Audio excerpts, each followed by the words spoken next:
काली बहू का जादुई लहंगा।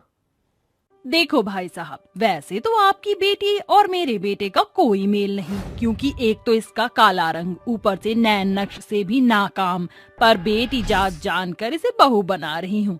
बदले में बतौर 10 लाख का दहेज एक 4 चक्के की कार और घर बार का साज सामान, बारातियों का स्वागत सत्कार होगा। मोहिनी के मुंह से दहेज की मांग से बेबस बाप धीना असमंजता में डाल देता है।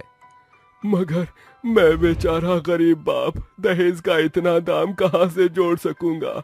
मैं कौन सा दहेज का 10 लाख अभी ही मांग रही हूँ, वो तो ब्याह के बेला की बात है। बेटी का ब्याह धीना को कर्ज के दलदल में धकेल देता है। बावजूद इसके धीना दहेज का सारा दाम नहीं जोड़ पाता। पुश्तों से लेकर सब कुछ दांव पर लगाने के बावजूद भी उसे पैसे कम पड़ते हैं। ब्याह के दिन बेटी की विदाई की बेला पर पिता कहता है, अरे समधन जी, दहेज में 2 लाख का दाम कम रह गया, बहुत जल्दी वो ही चुका दूंगा। इसके बाद बारात दुल्हन के लिए ससुराल की ओर अग्रसर होती है, जहां मोहिनी कड़वे शब्दों में कोहिना का स्वागत करते हुए कहती है, अरे ओ मेरी काली कमली कुरूपा बहू, अपने काले कदमों से गृह प्रवेश करके भीतर आ जा। जैसे ही कोहिना भीतर आती है, बिजली गुल हो जाती है। हे ईश्वर, इस कलमुही के काले मनहूस कदम पड़ते ही घर का उजियारा अंधियारे में छा गया। मोहिनी के मुंह से कड़वे बोल सुनकर कोहिना अपने मन में कहती है, हे कृष्ण कन्हैया, अपने भक्त पर कुलक्षणी का कालिक लगने से बचा लो भगवान। एकाएक पूरा घर रोशनी से उजागर होता है, मानो भगवान ने भक्त की पुकार सुन ली हो। अभी सप्ताह भर भी हुआ था कि सास का सताव शुरू हो जाता है। अरे ओ मेरी काली कलमुही बहू, शादी को सप्ताह बीत गया, अब तक तेरा बाप पैसे लेकर यहाँ पधारा क्यों नहीं? सासू माँ, कल ही मेरी बाबूजी से बात हुई थी, वो बहुत बुरे दौर से गुजर रहे हैं। अरे मैं तेरे बाप के दुखों का बखान सुनने नहीं बैठी। या तो वो दहेज का दाम चुकता करे, वरना दहेज के 2 लाख तुझे बहू से बाई बनाकर अदा करवाऊंगी। मोहिनी कोहिना को खूब खरी खोटी सुनाती है। एक सांझ दोनों माँ बेटे मिलकर कहते हैं, माँ, मैं तो कहता हूँ इस बला को उठाकर सीधे बाहर फेंक देते हैं। मानस, तू बड़ा मंद बुद्धि है। देखते जा, मैं इसे ऐसे कुत्तों की तरह काम करवाऊंगी कि ये खुद अपना रास्ता नाप लेगी। दहेज की 2 लाख के दाम के लिए मोहिनी कोहिना के कंधों पर हर एक दिन सैकड़ों कामों का बोझ बढ़ाती जाती है। अरे ओ काली स्याह, बैठी क्यों है, काम कर। माँ जी, सारा काम हो गया है, अब करने को क्या बचा है? आप जानबूझकर मेरे लिए कामों में कमी निकाल कर मुझे तंग करती हैं। इतनी ज्यादती तो कोई जानवरों के साथ भी नहीं करता। ये सुनकर मोहिनी गुस्से से भौएं चढ़ाकर कोहिना को कसाई की नाई मारती है। तभी मानस भी उस पर टूट पड़ता है। अरे मेरी माँ से जबान लड़ाने की तेरी जुर्रत कैसे हुई? मेरे घर में तुझ काली बदरा की जरूरत नहीं है। दोनों बेचारी बहू को घर से बाहर निकालकर दरवाजा बंद कर देती है। कोहिना रोते हुए एक जंगल की ओर अग्रसर होती है कि एकाएक उसके कानों में एक आवाज सुनाई देती है,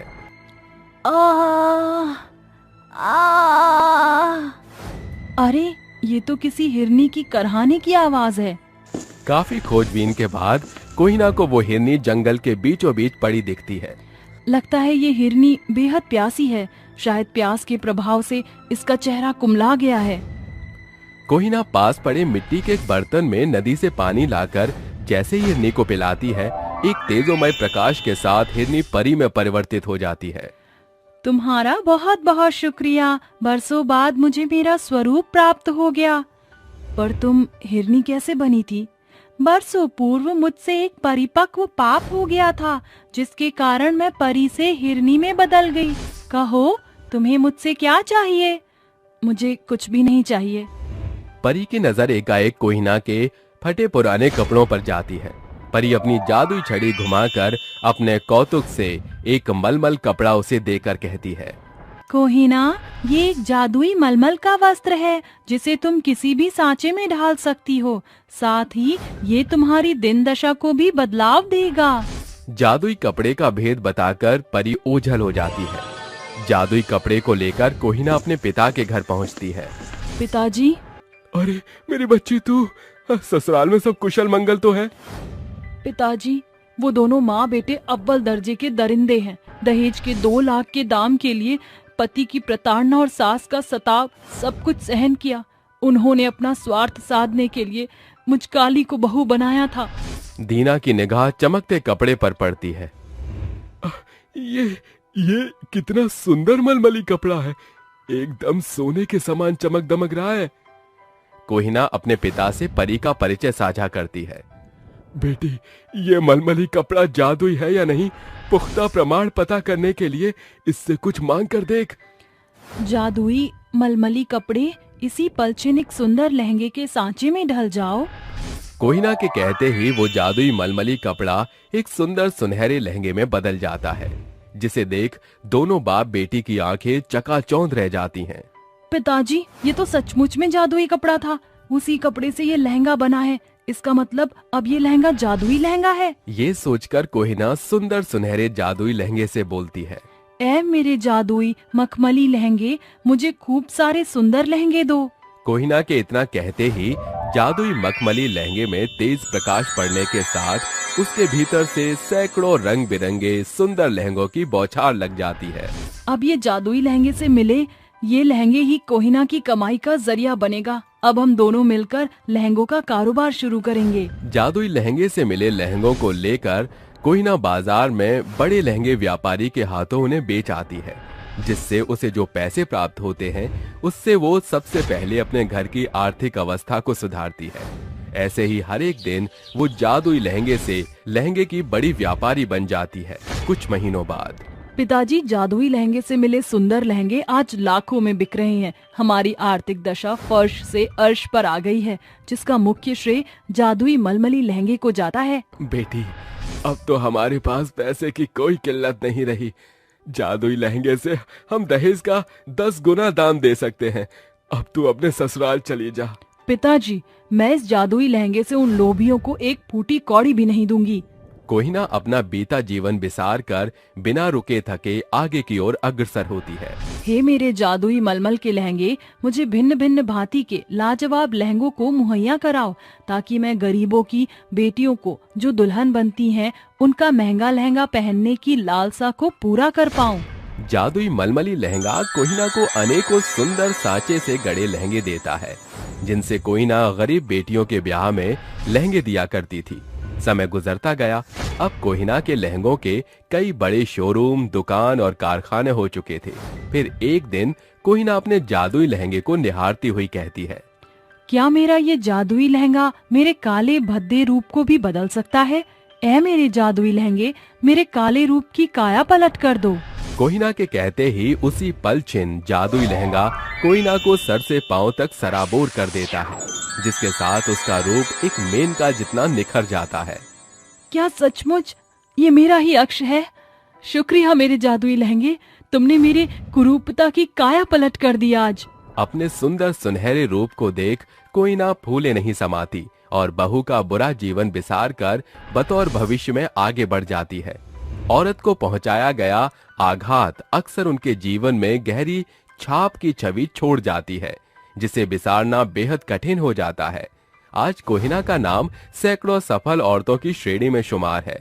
स्वरूप चाहे जैसा भी हो, अगर उसे अपना साया समझकर साथ लिए चलो तो सफलता की सीढ़ियां भी आपका साथ देती हैं। सोनम अपनी सास कश्मीरा और 2 साल के बेटे गोलू के साथ एक टुच्चे से घर में रहती थी। उसका पति विदेश में काम करने के लिए गया था। काफी महीनों से उसने अपनी बीवी बच्चों को पैसे नहीं भेजे थे और न ही किसी संपर्क में था। ऐसे में सोनम को घर चलाना और बच्चों को पालना बहुत मुश्किल हो रहा था। साथ में सास की तबीयत बिगड़ी हुई थी। सोनम काम के लिए इधर उधर भटकती है। हे कान्हा जी, कोई तो रास्ता दिखाओ, मुझे कोई भी काम नहीं मिल रहा है। 2 दिन से माँ जी और मैंने कुछ नहीं खाया। जैसे तैसे गोलू दूध पीकर रह लेता है, लेकिन अब क्या, कोई तो सहारा दीजिए। थकी हारी सोनम झाड़ू पोछा का काम ढूंढती है, लेकिन उसे वो भी कहीं नहीं मिलता। तब वो अपने घर आ जाती है और बेटे को गोद में लेकर कहती है, अरे मेरा गोलू बेटा कैसा है? माँ जी, इसने आपको तंग तो नहीं किया ज्यादा? अरे बेटा, इसने मुझे तंग नहीं किया, पर तू इतनी जल्दी कैसे आ गई? कोई बात नहीं बनी क्या? माँ जी, कुछ नहीं हुआ, मेरी तो उम्मीद ही टूटी जा रही है। कहीं हमें गोलू बेटे को लेकर सड़क पर भीख मांगने की नौबत ना आ जाए। मैं चाहती हूँ हम कुछ न कुछ मेहनत से कर लें। मम्मा, अम्मा। अरे तू मम्मी को माँ बोल रही है, अपनी अम्मा को अम्मा कह रहा है। कुछ भी कह ले ये माँ जी, आखिर हम दोनों तो इसकी माँ ही रहेंगी। और तू जो कह रही है ऊपर विश्वास रख, एक दिन कुछ ना कुछ भगवान हमारे लिए जरूर करेंगे। अगर भगवान के किए काम में देरी हो जाए तो समझ जाना भगवान हमारे लिए जरूर कुछ अच्छा कर रहे हैं। जी माँ जी, इसी आस पर तो मेरी सांसें टिकी हैं। क्या सोनम को कोई काम मिल पाएगा? आखिर वो अपने घर को कैसे चलाएगी? क्या उसे कोई सहारा मिलेगा? ये जानने के लिए कहानी में आगे बढ़ते हैं। सोनम जैसे तैसे उधारी कर 2 दिन का खाना खा लेती है। तीसरे दिन वो फिर घर से जाती है तो सास बोलती है, बहू शुभ काम के लिए जा रही है, ये ले गुड़ खा ले, अब अच्छा होगा। शुक्रिया माँ जी। गोलू बेटा, अम्मा को परेशान मत करना। टाटा। टाटा दादा। देख ले अपनी दादी अम्मा के साथ खुश है तू, निश्चिंत होकर जा। ये सुनकर वो घर से निकल जाती है और दर दर भटक कर काम को ढूंढती है, जो कि नहीं मिलता। थक कर वो एक चबूतरे पर बैठ जाती है, जहां साथ में टेलर वाले की दुकान थी और एक टेम्पो से ढेर सारे लहंगों के डिब्बे निकल रहे थे। तभी टेलर दुकान का मालिक राजीव कहता है, अरे मैंने तो मना किया था कि लहंगे के ऑर्डर नहीं सिल रहा, ऑलरेडी है, और जो इनका वर्क है वो काफी ज्यादा है, भला मैं कैसे करूंगा?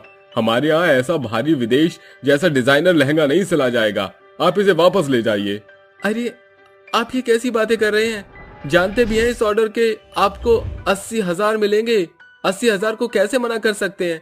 इतनी बड़ी बुटीक सेंटर है और आप पर कोई बढ़िया सा डिजाइनर नहीं है।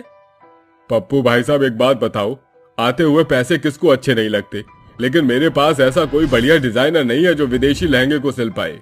अरे मैं भूल कैसे गई, मुझे तो सिलाई करनी बहुत पसंद थी और मैं अनेक तरह की सिलाई करके लहंगे सिलती थी शादी से पहले। ये सुनकर सोनम कहती है, अंकल जी, क्या आप मुझे ये मौका देना चाहेंगे? मुझे हर तरह के डिजाइनर लहंगे सिलने आते हैं। अरे ये क्या बकवास कर रही हो तुम?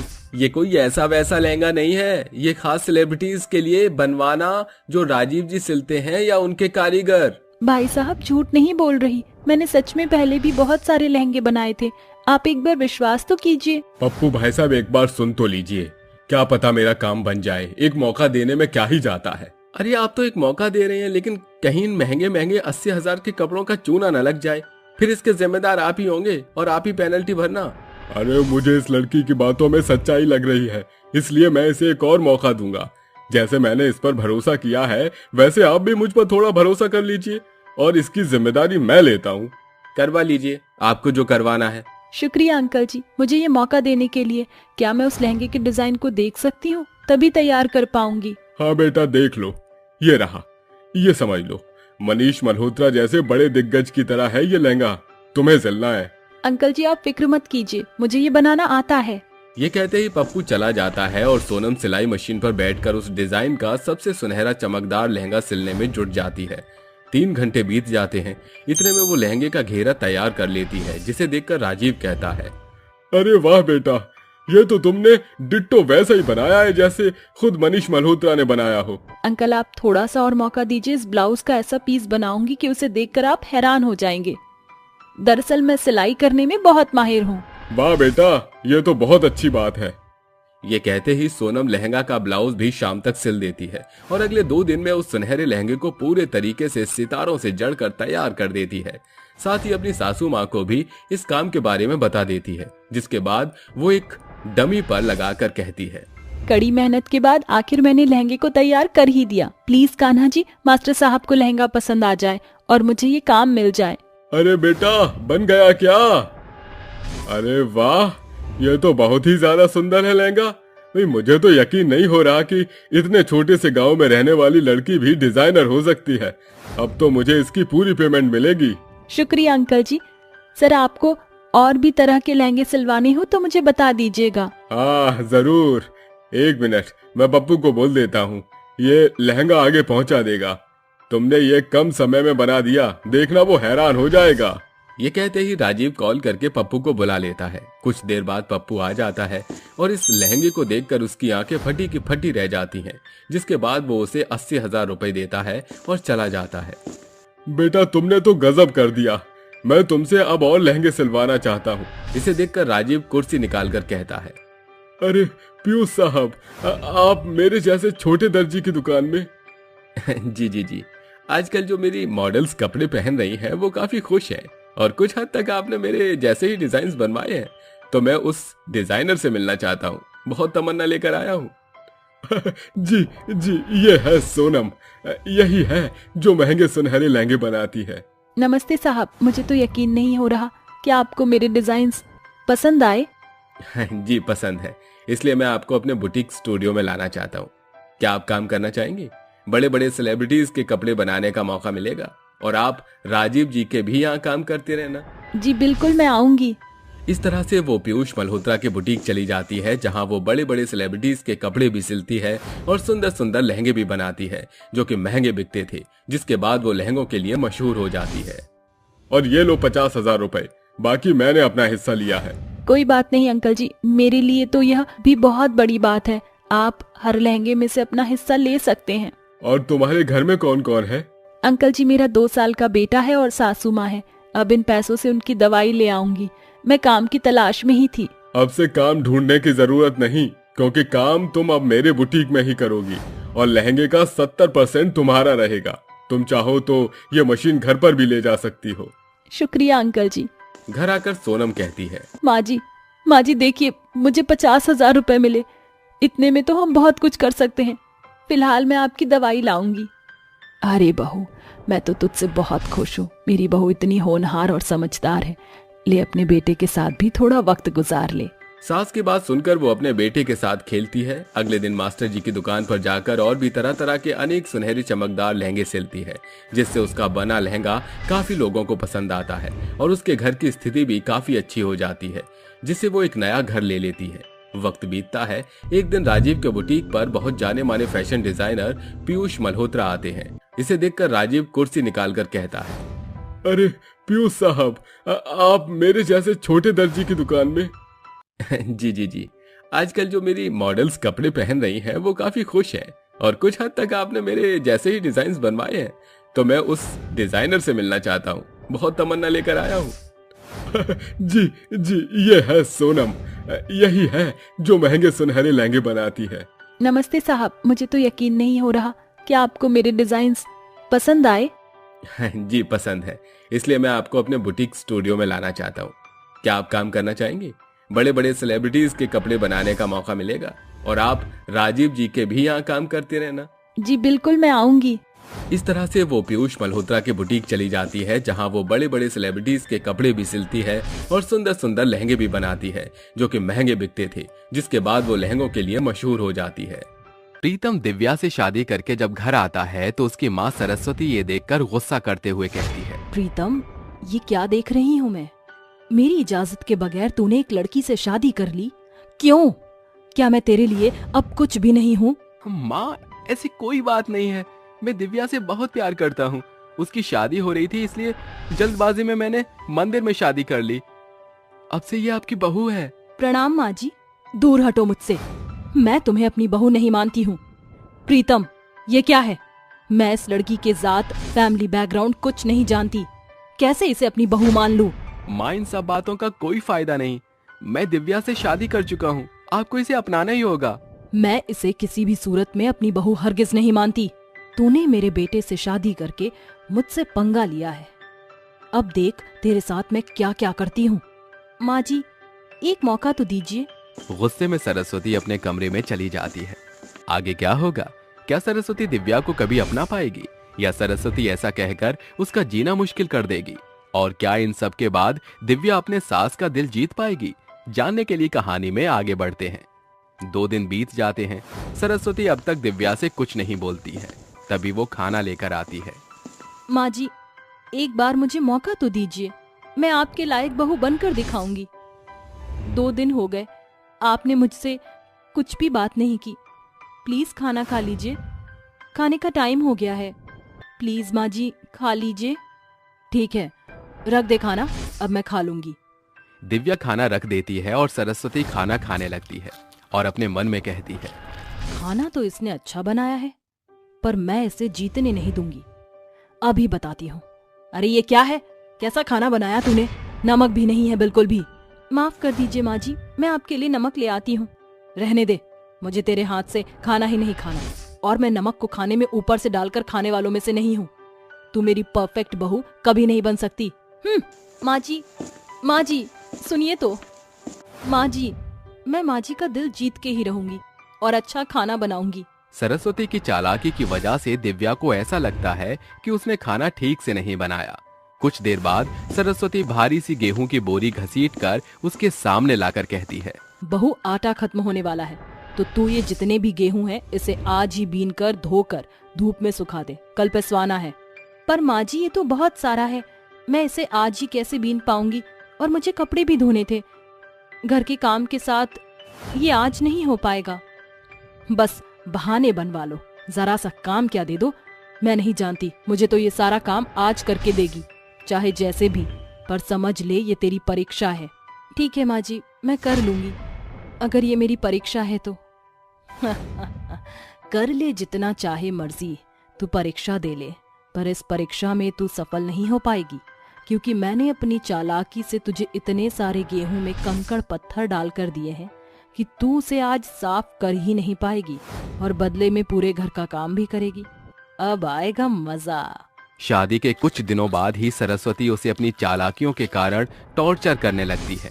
बेचारी दिव्या छत पर बैठकर धूप में सारे गेहूं बीनने लगती है, बारीकी से छानकर उन्हें साफ करती है। बाप रे बाप, धूप से सारा बदन जल रहा है, पर मैं यहाँ से 1 मिनट के लिए भी हिल नहीं सकती। मुझे ये गेहूं शाम तक हर हालत में साफ करने हैं, और रसोई में बर्तन पड़े हैं, कपड़े भी धोने हैं, खाना भी बनाना है। गेहूं को साफ करते करते दिव्या की हालत बुरी हो जाती है। फिर उसे पानी में साफ करके छत पर सुखा देती है। शाम के 6 बज जाते हैं। फिर वो जल्दी जल्दी बर्तन को धोकर कपड़े धोती है और शाम का दिया जलाती है। अरे बहू, तूने गेहूं साफ किए या नहीं किए, और शाम का दीपक कौन जलाएगा? माँ जी ये लीजिए प्रसाद, मैंने पूजा कर ली और गेहूं भी साफ कर दिया और घर का बाकी काम भी कर दिया।